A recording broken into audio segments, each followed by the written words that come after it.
Hi friends, मी आहे सोनल आणि आज आपण झटपट नाश्त्यामध्ये बघणार आहोत पिझ्झा, जो सगळ्यांनाच आवडतो। तर चला बघूयात काय काय इन्ग्रेडियंट्स आहेत त्याचे। चला, पिझ्झा बेस लागणार आहे। तर हा पिझ्झा बेस तुम्हाला कुठल्याही स्टोर मध्ये मिळेल।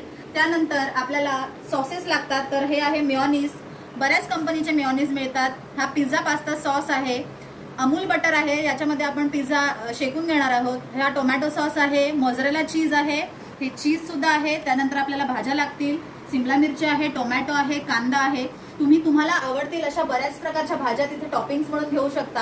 आणि वरती भुरभुरायला आपल्याला चिली फ्लेक्स आणि ओरिगॅनो सुद्धा आहे। तर चला आपण पिझ्झा लावून घेऊयात। तो पिझ्झा सॉस लावून घेऊयात। तुमच्या आवडीप्रमाणे तुम्ही हा सॉस घेऊ शकता।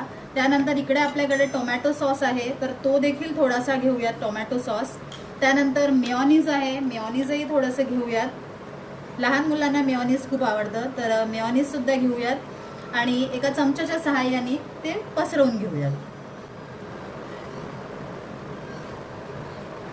तर पिझ्झाचं सॉस लावून झालेलं आहे, तर आपण त्यामध्ये शिमला मिरची टाकून घेऊयात। इकडे टोमॅटो आहे, टोमॅटो टाकून घेऊयात।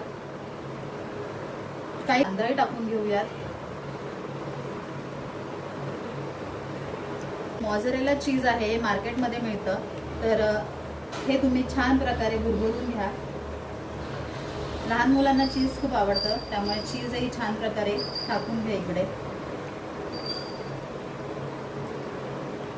त्यानंतर आपल्याकडे चिली फ्लेक्स आहेत, ते थोडे टाकून घेऊयात इकडे। ऑरिगॅनो देखील इथे टाकून घेऊयात।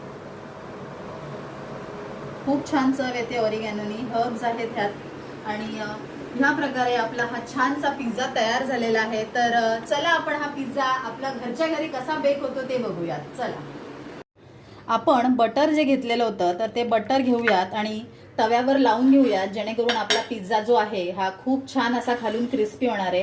तर छानपैकी बटर आपण लावून घेतलेला आहे आणि हा जो पिझ्झा आहे हा अलगद उचलून आपल्याला या तव्यावर ठेवायचा आहे। खूप छान कलरफुल असा पिझ्झा आहे आणि आपण आता झाकून ठेवूयात आणि बेक करून घेऊयात आपला हा पिझ्झा। तुम्ही बघू शकता खूप छान असा पिझ्झा बेक झालेला आहे आणि खालून देखील मला दिसतंय की खूप छान क्रिस्पी बेक झालेला आहे। तर आपण हा प्लेटमध्ये काढून घेऊयात। आपला पिझ्झा बेक झालेला आहे, कलरफुल असा पिझ्झा आहे आणि घरच्या घरी खूप छान असा पिझ्झा होतो। तर मी तुम्हाला कट करून दाखवते। खालती बेस जो आहे हा क्रिस्पी झालेला आहे, तर खूप छान असा कट झालाय बघा पिझ्झा। मस्त असा पिझ्झा आपण कट करून घेतलेला आहे आणि खायला तयार आहे आपला छान मस्त पिझ्झा।